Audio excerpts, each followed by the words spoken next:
అచల సద్గురు మహారాజ్కు జై. మన లోకంలో చాలా ఆశ్రమాలు చూస్తూ ఉంటాం. వాటికి చాలా చాలా పేర్లు ఉంటాయి. కొన్ని కృష్ణ మందిరం అని, సాయిబాబా మందిరం అని చాలా ఆశ్రమాల పేర్లు ఉంటాయి. కానీ మన గురువు గారు ఒక పేరు పెట్టారు. మీరు ఎప్పుడైనా ఆలోచించారు అసలు ఆ పేరు ఎందుకు పెట్టారు మన గురువు గారు అని? మన ఆశ్రమం పేరు జనన మరణ భ్రాంతి రహిత అచల పీఠము మరియు అచల ఆశ్రమం. అసలు ఆ ఆలోచన అనేది గురువుగారికి ఎలా వచ్చిందో, అసలు అప్పుడు ఆ ముందు చూపు ఎంత ముందు. చాలా ఆశ్రమాలు చాలా ఉన్నాయి, మన అచల సాంప్రదాయంలోనే చాలా ఆశ్రమాలు ఉన్నాయి. కానీ ఇట్లాంటి పేరు పెట్టాలని గురువుగారికి అసలు ఎలా అనిపించింది అనేది వాళ్ళ గురువుగారు వాళ్ళ శక్తి కానీ అట్లా పెట్టారు. జనన మరణ భ్రాంతి రహిత అచల పీఠము మరియు అచల ఆశ్రమం. అంటే జననము మరణము అనేది రెండు భ్రాంతి, అది రహితం చేసుకోవటమే మన లక్ష్యం. మన లక్ష్యం ఏంటనేది మోక్షం. అసలు ఈ అచల మార్గానికి ఎందుకు, అసలు ఈ ఆశ్రమానికి ఎందుకు వస్తున్నాం అనేది ఆ టైటిల్లోనే పెట్టారు గురువుగారు.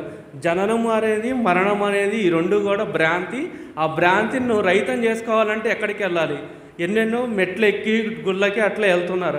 అవి ఏం అవసరం లేదు. ఈ ఆశ్రమం దగ్గరికి వస్తే మన జననము మరణము రెండు భ్రాంతి రహితం అవుతాయి అని ఈ ఆశ్రమానికి ఆ పేరు పెట్టి ఇక్కడికి వచ్చి అందరూ కూడా సేవ చేసి గురుగారి స్మరణ చేసి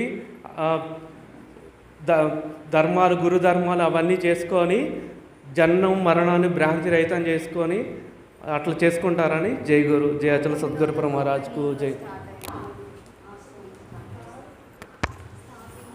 నాయన గారు మరి ఆశ్రమం టైటిల్ గురించి వినయ్ మనకి గుర్తు చేసిండు. రోజు చదువుకునేదే, మనం రోజు చదువుకునేదే. టైటిల్ ఏంటి? జననం మరణ భ్రాంతి రహిత అచల పీఠము మరియు అచల ఆశ్రమం. పుట్టడం చావటం. జననం అంటే పుట్టడం, మరణం అంటే చావటం. మనం పుట్టడం ఇప్పుడు భ్రాంత, మరణం భ్రాంత. ఇప్పుడు మనం పుట్టామా లేదా? మీరు పుట్టలేదు, మీరు భ్రాంతిలో ఉన్నారు అని చెబుతుండు వినయ్ ఏమంటాడు ఇప్పుడు? తాతగారు ఏమని చెబుతున్నారు? మీరు పుట్టలేదు, మీరు పుట్టానని భ్రమిస్తున్నారు, పెరుగుతున్నట్టు భ్రమిస్తున్నారు, మరణిస్తున్నట్టు భ్రమిస్తున్నారు. అదంతా అబద్ధం, ఇదంతా అబద్ధం అని చెబితే మార్కెట్లోకి వెళ్తే ఏమంటారు? ఎర్రగడ్డ నుంచి తప్పు వచ్చిండేమనుకుంటారు. ఇది చెబితే ఏమనుకుంటారు? ఎందుకంటే ఇది అర్థం కాదు కదా. పుట్టటం చావటం అనేటువంటిది భ్రాంతి అంటే ఎంతమందికి అర్థమవుతుంది? అర్థమైందమ్మా? ఒకళ్ళకి ఎందుకు? ఇప్పుడు మనం పుట్టలేదని అంటే మనం నమ్ముతామా? ఇప్పుడు అసలు మనం పుట్టామా లేదా?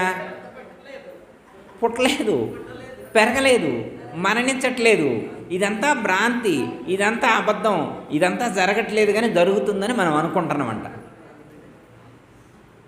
గురువుగారు చెబితే మాత్రం నిజమైద్దా? భలే ఉందిలే.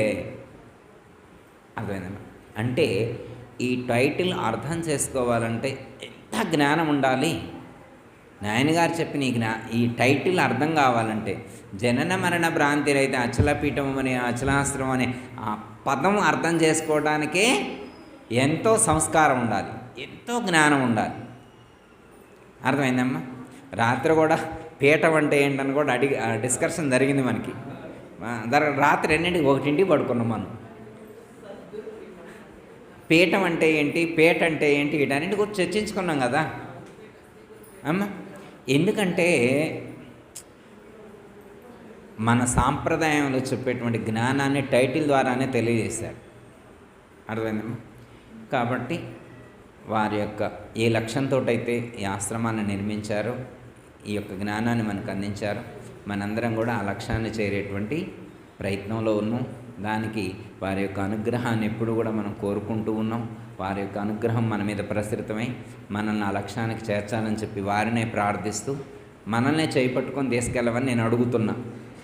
ఏ గురువుగారు మీరు పాండి నేను వెనక, మీరు పాండి వెనక నేను వస్తానని అనకుండా నేనైతే నా చెయ్యి వారికి ఇచ్చా, నా చెయ్యి అయితే వారికి ఇచ్చా, నన్ను తీసుకెళ్ళమని వారికి ఇచ్చా. వారు తీసుకెళ్తున్నారు. నా వెనక ఎవరైనా మీరు రాదలుచుకుంటే నా చేయబట్టుకొని మీరు రావచ్చు. ఓ ఎందుకులే ఆయన నేను వేరే చేయబట్టుకున్నాను, మీ ఇష్టం, ఎవరిష్టం వాళ్ళది, ఎవరి చేతులు వాళ్ళే, ఎవరిష్టం వాళ్ళది. ఓకే అమ్మా. జయతల సద్గురు ప్రభు మహారాజుకు జై. అందరికీ జై గురు. మరిన్ని ఆధ్యాత్మిక రహస్యాల కోసం అచల బోధ, ఆత్మబోధ, భగవద్గీత, అలాగే పండుగల్లో దాగిన అర్థాలు, అంతరార్థాల కోసం మరియు యోగము, ధ్యానము మొదలైన అనేక ఆధ్యాత్మిక తెలుగు ప్రవచనాల కోసం క్రింద ఉన్నటువంటి రెడ్ కలర్ సబ్స్క్రైబ్ బటన్ను క్లిక్ చేయండి. అలాగే ప్రక్కనే ఉన్నటువంటి గంట సింబల్ను నొక్కండి. అలాగే ఈ వీడియో మీకు నచ్చినట్లయితే లైక్ చేయండి మరియు షేర్ చేయండి. జై గురు.